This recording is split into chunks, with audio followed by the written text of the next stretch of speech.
Hi, my name is Jennifer. I'm an occupational therapist with more than 35 years experience in pediatrics.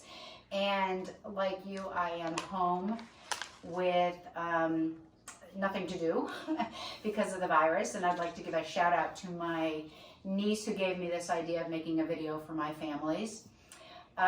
So I came up with an idea by going around the house and finding some common items that I have in my house, and we're going to work on some fine motor skills while we're home. So my first idea is match the caps. I took a variety of containers, empty containers, and I'm going to unscrew the caps, and we are going to match the caps. So we are working on some finger strength for unscrewing, fine motor skills for screwing and unscrewing, bilateral coordination, which is a super important skill that OTs love, and that is working with both hands to complete an activity. So one hand is going to hold the bottle while the other hand screws and unscrews. We're working on sorting the caps and the bottles on one side. We are trying to extend the activity so that we can work on size differentiation between the caps, the size of the caps, the size of the bottles, working on problem solving skills.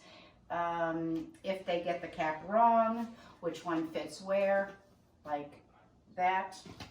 Oh, nope, that does fit. We can work on counting. How many bottles do I have? How many caps do I have? We could work on extending the activity, so we could fill the activity.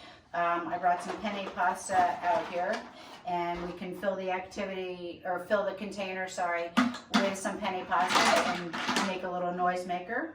If you don't want that, we can fill it with water in the bathtub, or maybe at the kitchen sink while dinner is being made.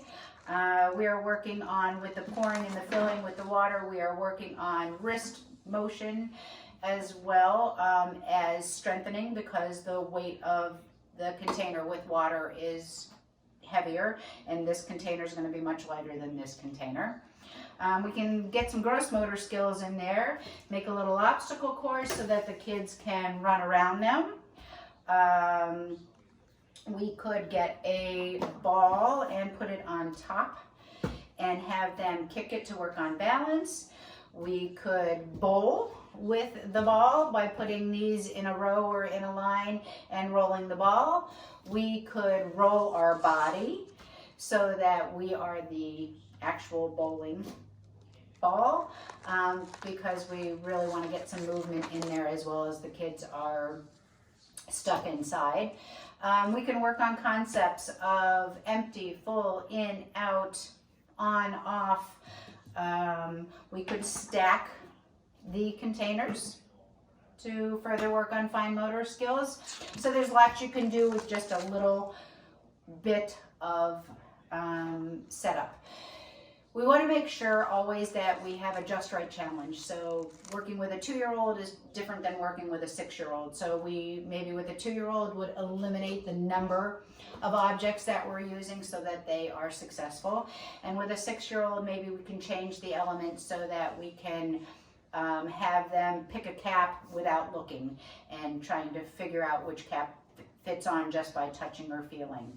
But the bottom line is we want you to have fun, we want you to stay involved, we want you to have great fine motor skills. So have a great day, have fun, let me know how it goes, and I will come up with some more ideas. Have a great day.